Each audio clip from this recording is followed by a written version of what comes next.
So we are here at the at Cornell campus, and here's Robert Raguso, who is organizing the it's a 41st. Yeah. 41st annual meeting of the International Society of Chemical Ecology.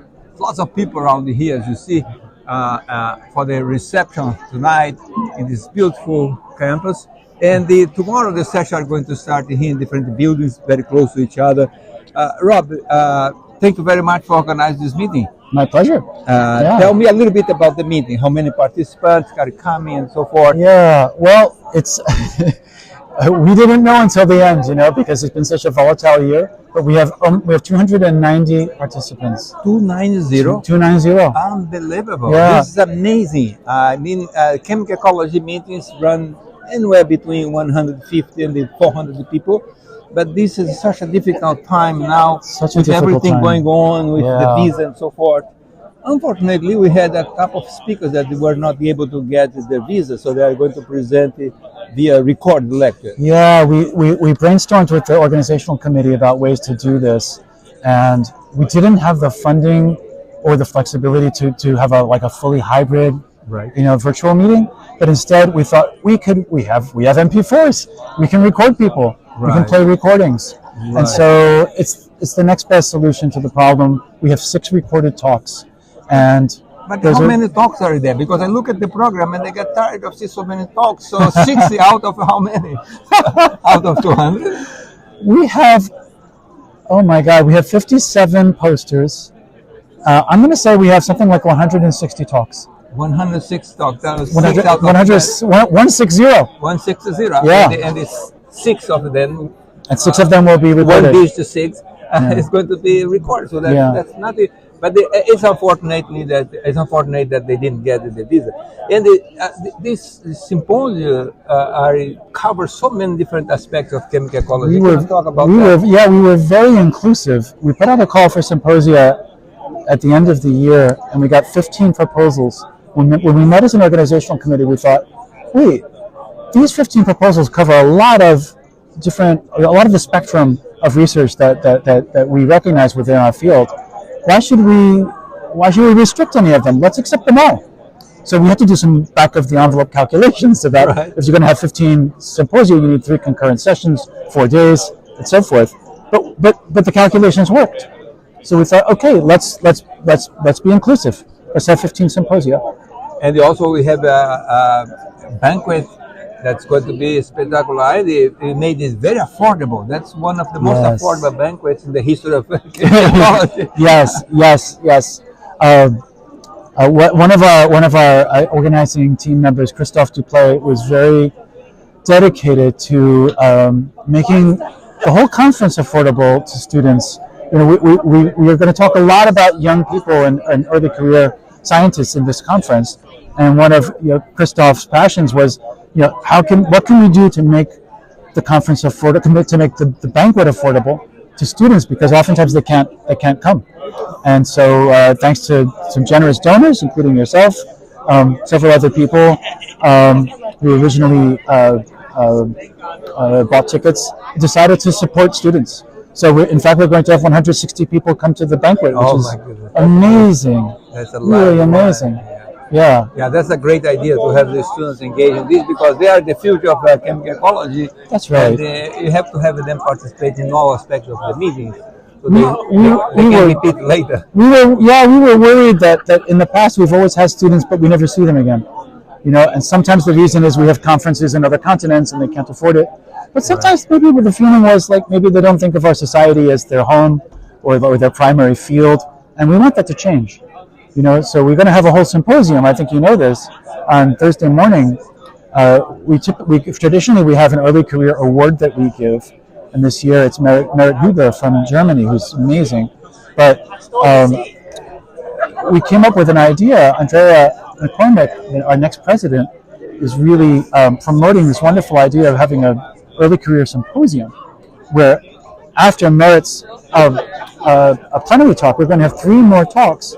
One from the European group, EMICH, one from the APACE, the Asia Pacific Chemical Ecology Organization, and one from ALEC, from the Latin American one. Right. So this is our kind of dedication to the young scientists in our field globally to say, hey, we recognize your excellence, we welcome you, we want to promote you, in our conference in a way that everybody's going to watch.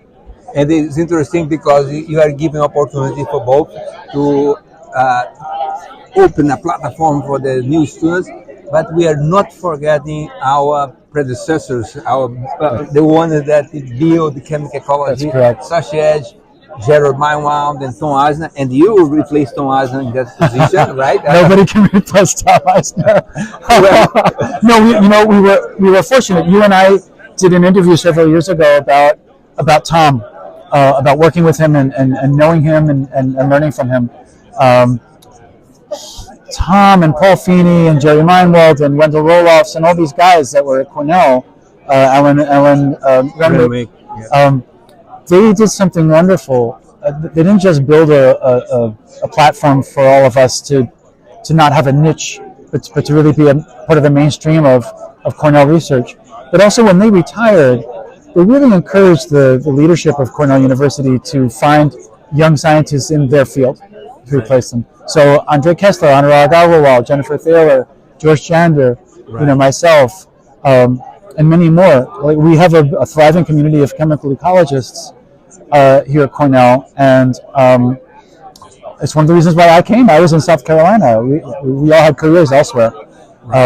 So we're living that legacy that is precious to us, and you're going to do them some justice at the banquet. You're going to talk a little bit. I made sure that I'm going to speak first because no one wants to speak after May Berenbaum. No, that's right. Yeah, May Berenbaum is one of the pillars of chemical. And of Cornell. May Berenbaum, as you know, is a graduate student here. Graduate student here. I want to do a quiz. Yeah. At the end of my talk to see whether the young students will figure out who was the supervisor of May Berenbaum. Yeah. I'm sure that many people would say Tom Eisner, but it was not. They'd be incorrect. Right. They'd be incorrect. Yeah, but May will tell you that it would have been mad for her to be here at Cornell and not interact with all of these people. Right. And that's the way it was for Shannon Olson as well. Shannon will be here giving the one of the Dax Chemicals Memorial. I'm so glad that you guys are recognized Charles Lynn. Yeah, Charlie. Pillars of Lynn. chemical ecology here at Geneva, the campus of Geneva. Charlie worked for Wendell Roloffs. Yeah, Charlie was amazing to everybody. He was a great teacher. He was a great scientist. He was a great friend. I mean, he's one of the most honest people that you will ever meet in the world, especially about his science. He was like very high standards. Right. And he's a very generous person. He was always happy to share with students, like, what was it like to be present at the beginning of a field? What's it like to be present when people are inventing the techniques that define a field, And you experienced that yourself as well. So going back to Tom and Jerry, they both love the music, and we're going to have some music at the banquet. Charlotte, his wife, Jerry Meinwald's widow, is going to be playing, right? She's going to be playing on a great piano.